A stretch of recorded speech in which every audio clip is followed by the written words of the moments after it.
वालों को मेरा सबसे पहले प्रणाम। जय श्री राम, जय माता सीता, जय लक्ष्मण जी, जय हनुमान जी।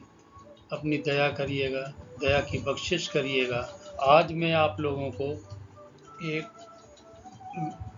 टिप दे रहा हूँ जिसमें आप अपनी मनोकामना हनुमान जी की पूजा के द्वारा सिद्ध कर सकते हैं। इसके लिए सबसे पहले आवश्यक है कि मन में विश्वास, आस्था, संयम और लगन हो।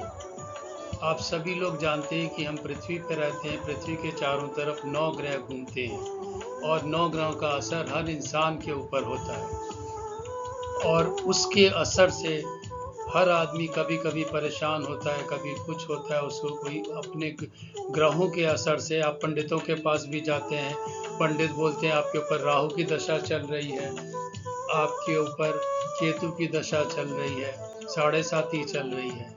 लेकिन हनुमान जी की पूजा ऐसी पूजा है जो हर चीज को काट देती है और आपकी मनोकामना सिद्ध करती है। हनुमान जी की पूजा के लिए आपको कम से कम 21 व्रत रखने हैं और उन व्रतों को कैसे पूरा करना है मैं बता रहा हूँ आपको। सबसे पहले आप किसी मंदिर में जाइए नहा धो के, और सुबह साथ में फूल, थोड़ा सा चावल और जल ले जाइए।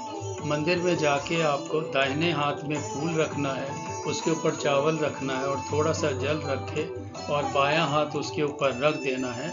और उसके बाद अपनी मनोकामना बोलिए, उनसे प्रार्थना करिए। प्रार्थना आप कैसे बोलेंगे? मैं अपना नाम बोलिए, अपना गोत्र बोलिए और उस दिन की तारीख बोलिए, दिन बोलिए और उसके बाद जगह का नाम बोलिए और फिर उनसे प्रार्थना करिए कि मेरी ये मनोकामना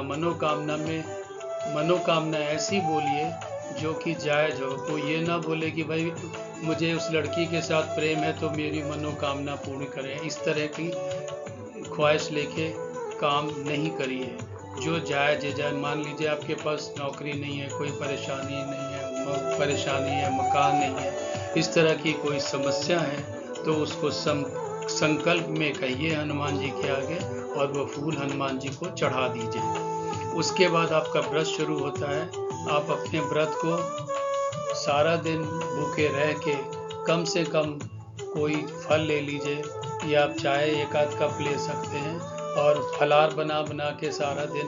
व्रत में खाना नहीं है, व्रत का मतलब ही होता है कि कम से कम खाया जाए और शाम तक आपको भूखे रह के उसके बाद शाम को मंदिर में या अपने घर में हनुमान जी की फोटो है या मूर्ति है उसके आगे दिया जलाना है। घी का दिया ऐसे जलाना है जिसमें 4 बत्ती हो, क्रॉस की तरह से हो, चारों दिशाओं में दिए की लौ जलेगी।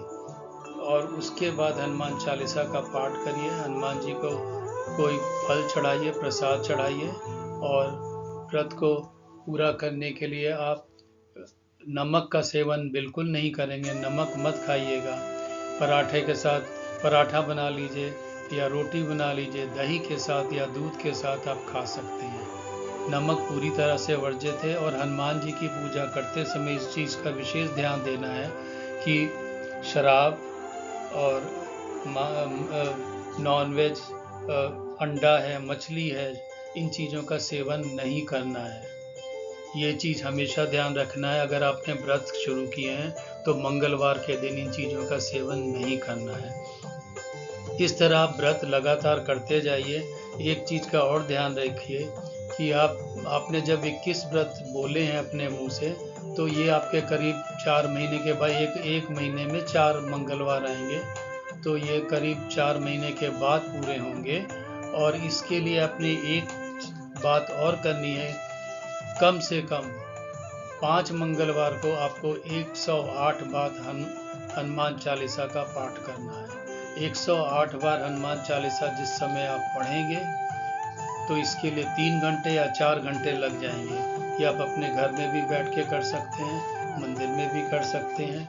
और जिस समय आप ये पाठ करना शुरू करेंगे, धीरे धीरे करके ये 21 क्रॉस होगा। 21 क्रॉस होने के बाद आपको ऐसा लगेगा कि आपको चक्कर आ रहा है, सर भारी हो रहा है, आंखों से परेशानी हो रही है या आपको ज़मीन हिलती हुई दिख रही है, या मूर्ति हिलती हुई दिख रही, इस तरह की भावना महसूस होगी, पर आपने व्रत छोड़ने नहीं है, व्रत पूरे करने हैं। कोई भी 5 व्रतों में 108 बार 5 लेने हैं, बाकी आप एक हनुमान चालीसा एक बार में हनुमान चालीसा को पूरा करिए। इस तरह करके आप अपने 108 व्रत पूरे करिए। धीरे धीरे करके आप देखेंगे आपकी समस्याएं जो भी हैं, जो आपकी मांग है, जो आपने मनोकामना करी है, वो मनोकामना भी पूर्ण होगी और भी तमाम समस्याएं धीरे धीरे करके खत्म होगी। एक तरीका ये हो गया।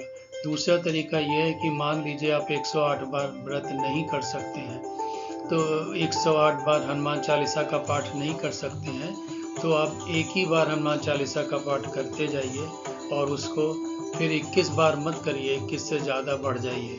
आप तब तक करते जाइए जब तक आपकी ये मनोकामना पूर्ण नहीं होती है। दूसरा सिंपल तरीका ये है। इसके बाद जब आपके 21 व्रत पूरे होंगे तो आपको व्रत का उद्यापन करना है।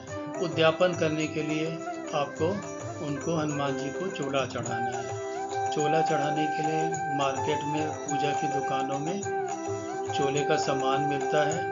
हनुमान जी को चढ़ाने के लिए कपड़ा होगा जो उनको पहनाया जाता है, जनेऊ होगा और सिंदूर होगा और चमेली का तेल मिलता है।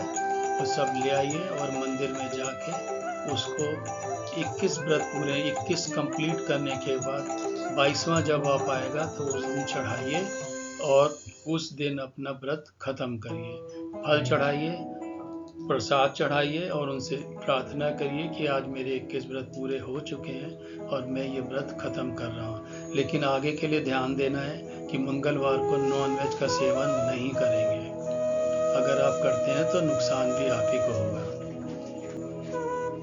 और इस तरह से आपके व्रत पूरे होंगे और आपकी मनोकामना भी पूर्ण होगी। जो आपके ऊपर खराब ग्रहों का असर है वो खत्म होगा, जो आपके ऊपर आपकी समस्याएं हैं उसका समाधान होगा। आपने जो कुछ मांगा है उससे ज़्यादा आपको मिलेगा, ये निश्चित है। और मैं थोड़ी सी और चीज़ें आपको बताता हूँ। जिन लोगों के पास दुकान का काम है या ज़मीन का काम है या बिल्डिंग का काम है, वो पंचमुखी हनुमान जी की पूजा करें। ये पंचमुखी हनुमान जी की फ़ोटो भी हमने डाली है, उससे आपको फ़ायदा पहुँचेगा। जय श्री राम।